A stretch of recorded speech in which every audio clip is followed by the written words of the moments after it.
सबके होश तब उड़ गए जब माँ सरस्वती ने यह कहकर माँ लक्ष्मी को श्राप दे दिया कि भगवान विष्णु तुमसे सबसे अधिक प्रेम करते हैं, और इसी श्राप के कारण माता लक्ष्मी को पृथ्वी पर तुलसी के रूप में जन्म लेना पड़ा।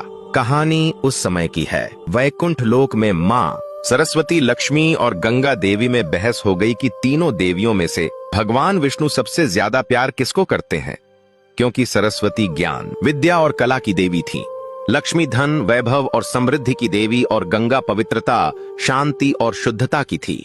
भगवान विष्णु तीनों का समान आदर और सभी से समान प्रेम रखते थे, लेकिन तीनों देवियों के मन में यह प्रश्न उठने लगा कि संसार में सबसे अधिक महत्व किसका है, ज्ञान का, धन का या पवित्रता का।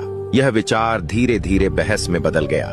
नारद मुनि भी वहां पहुंचे और अपने स्वभाव के अनुसार अलग अलग दृष्टिकोण रखकर बहस को और गहरा कर दिया। इसी दौरान मां सरस्वती के मन में एक आशंका जन्म लेने लगी। उन्हें लगा कि भगवान विष्णु का ध्यान अब ज्ञान से अधिक धन और पवित्रता की ओर जा रहा है। कभी कभी विष्णु का गंगा के प्रति विशेष स्नेह देखकर सरस्वती के मन में ईर्ष्या और असुरक्षा उत्पन्न हो गई। उन्हें लगा कि ज्ञान का महत्व कम होता जा रहा है।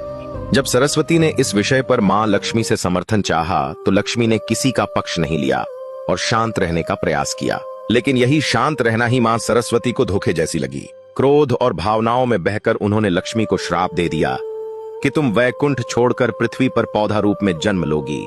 इसी श्राप के कारण कहा जाता है कि धरती पर माता लक्ष्मी ने तुलसी का रूप धारण किया। यह श्राप सुनकर लक्ष्मी दुखी हुई, लेकिन उन्होंने उसे शांत भाव से स्वीकार किया। उसी क्षण मां गंगा भी क्रोधित हो उठी और उन्होंने सरस्वती को श्राप दे दिया कि उन्हें भी पृथ्वी पर नदी के रूप में अवतरित होना पड़ेगा तथा मानव उनके जल से पुण्य प्राप्त कर सके। जब विष्णु जी को इस संपूर्ण तनाव का पता चला, तो उन्होंने मधुरता से समझाया कि ज्ञान, धन और पवित्रता तीनों का संतुलन ही सृष्टि को चलाता है। कोई भी शक्ति अकेले पूर्ण नहीं होती।